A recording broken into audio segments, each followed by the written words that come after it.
নমস্কার বন্ধুরা, sweet lovely কিচেনে জানাই সবাইকে স্বাগত। নতুন একটা স্ন্যাক্সের রেসিপি নিয়ে হাজির হয়ে গেছি। আজ আমি তোমাদের সাথে শেয়ার করতে চলেছি একদম ইজি আর একদম সহজ উপায়েই তোমরা চট করে কি করে বাড়িতে পটেটো ফিঙ্গার্স তৈরি করে নেবে। খেতে কিন্তু দুর্দান্ত লাগে, বিশ্বাস না করলে একবার বানিয়ে খেয়ে দেখো। তো চলো স্কিপ না করে রেসিপিতে যাওয়া যাক। আর ফেসবুক থেকে দেখে থাকলে পেজটিকে ফলো করে দিও, ইউটিউব থেকে দেখে থাকলে চ্যানেলটিকে সাবস্ক্রাইব করে পাশে থাকা বেল আইকনটি প্রেস করে দিও। এখানে আমি বেশ কয়েকটা কিন্তু সেদ্ধ করা আলু নিয়েছি। আমি মিডিয়াম সাইজের নিয়েছি, তোমাদের কাছে বড় আলু থাকলে বড় আলু নিয়ে নেবে। সেদ্ধ করা আলুটাকে আমি ম্যাশ করে নিচ্ছি খুব ভালো করে। আলুটা কিন্তু অবশ্যই তোমাদের প্রয়োজন বুঝে দেবে। তাই আলুটাকে দেখো ভালো করে কিন্তু একদম ম্যাশ করা হয়ে গেছে। এবারে চলো দেখি কি করব।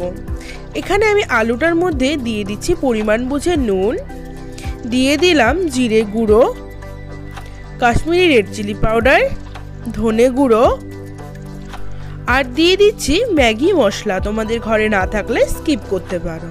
দিয়ে দিচ্ছি ঝাল বুঝে কাঁচা লঙ্কা কুচি, আর দিয়ে দিলাম এখানে 2 চামচ কর্নফ্লাওয়ার বাইন্ডিংয়ের জন্য।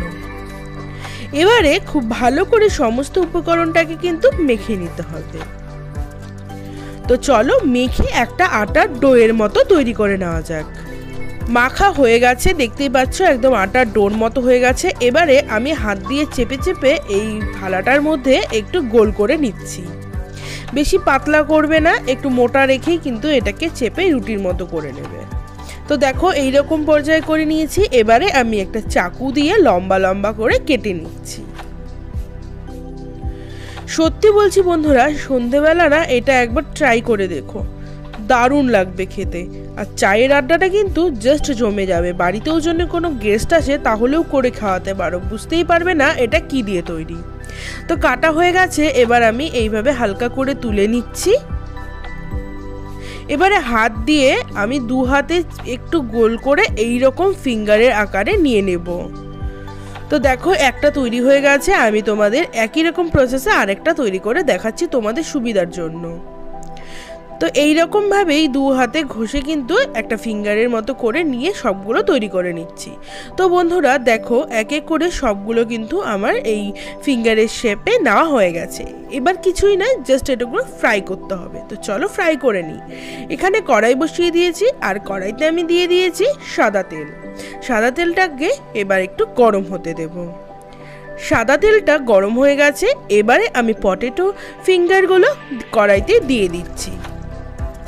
এবারে কিন্তু গ্যাসটাকে মিডিয়াম করার একদমই দরকার নেই, গ্যাসটাকে হাই করেই কিন্তু তোমরা এটাকে ভেজে নিতে পারবে। তো চলো 2 মিনিট গ্যাসটাকে হাই করে ভেজে নেওয়া যাক।